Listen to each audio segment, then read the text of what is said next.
All right, now we're going to talk something called the common ion effect. How can you predict whether precipitation will occur when two solutions are mixed? So we can use that with KSP. So in a saturated solution of lead chromate, an equilibrium is established between solid lead 2-chromate and its ions in solution. What would happen to this if you added some lead nitrate to this solution? So you're adding some more lead, all right? Lead nitrate we know is soluble in water because nitrate's one of those things that everything's soluble.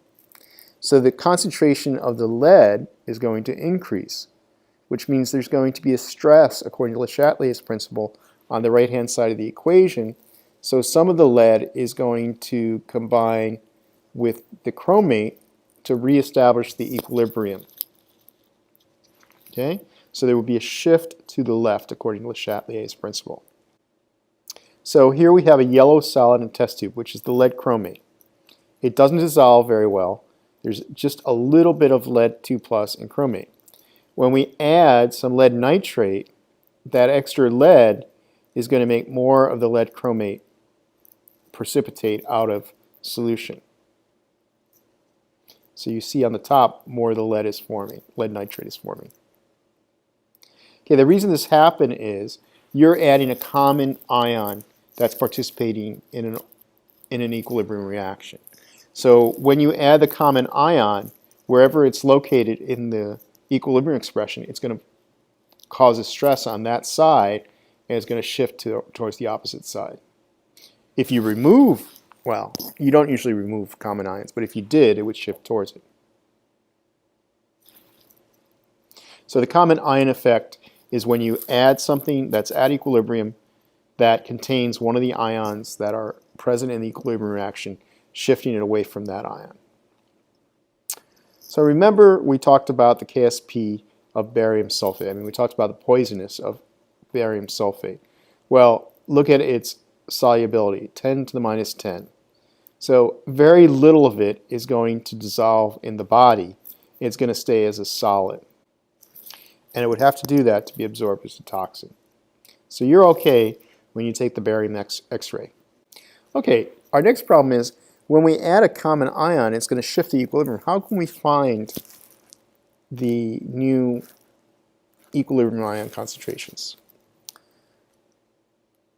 So if we add some silver bromate in eyeglasses, this causes the lens to darken when they're hit by UV light. So my glasses do that in the sunlight.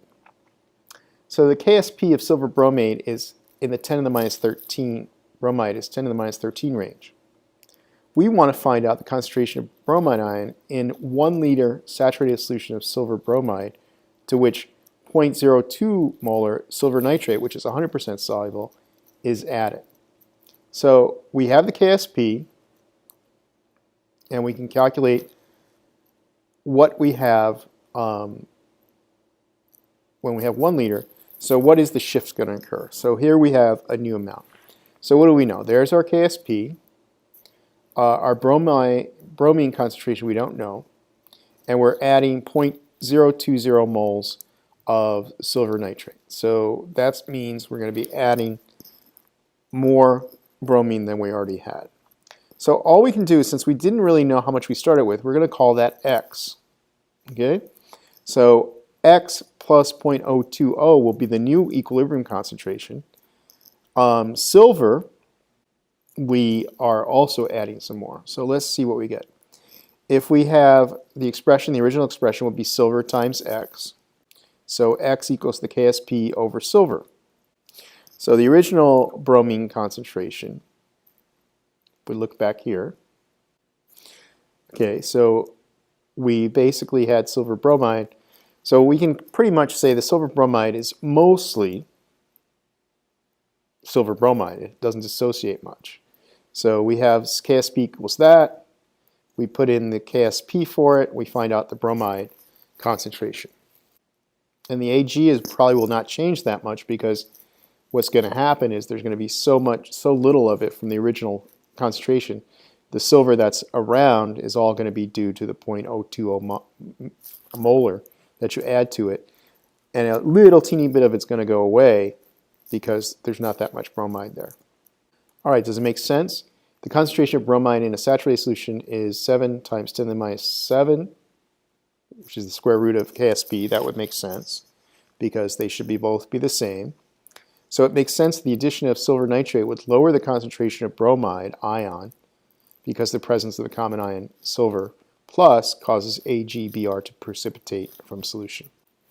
Okay, now one of the important things to think about is when you add something, a precipitate will form if the product of the concentration of the two ions in the mixture is greater than the KSP value for the compound formed from those ions. So in other words, if the concentration, if you figure out you have a KSP for something and the concentrations can be calculated by setting up your KSP equal to the concentrations of the two ions, then if you have a concentration higher than that, you're going to get precipitates. So if you have barium nitrate and sodium sulfate and barium nitrate are totally soluble, but when you put them in solution, barium sulfate is not soluble. Okay, so we can figure that out. So let's try this problem. Does a precipitate form when 1 liter of 0.034 molar sodium sulfate is mixed with 1 liter of 0.0012 molar barium nitrate? The KSP for barium sulfate is 1.1 times 10 to the minus 10. Okay, so you want to find out if your concentration is greater than the concentration at KSP. So I'll give you some choices. Try to figure that out. I want to know, will there be a precipitate? And I'm also going to ask you, what is the concentration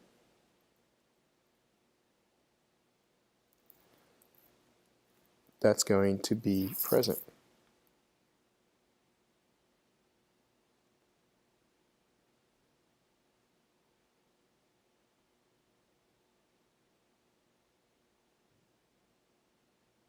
So do you see all you had to do was put the concentrations of barium and sulfate from the molarities that you had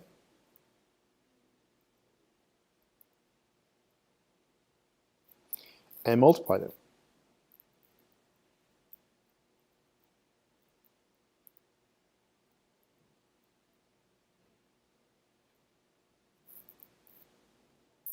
And to summarize, okay, small value of solubility product constant, the lower the solubility of compound. A precipitate forms if the product concentration of two ions in the mixture is greater than the KSP value of the compound formed from the ions, and KSP is like an equilibrium expression without the reactants in it. Okay, make sure you know these definitions. Take a screenshot if you need to. And that's the end of this section.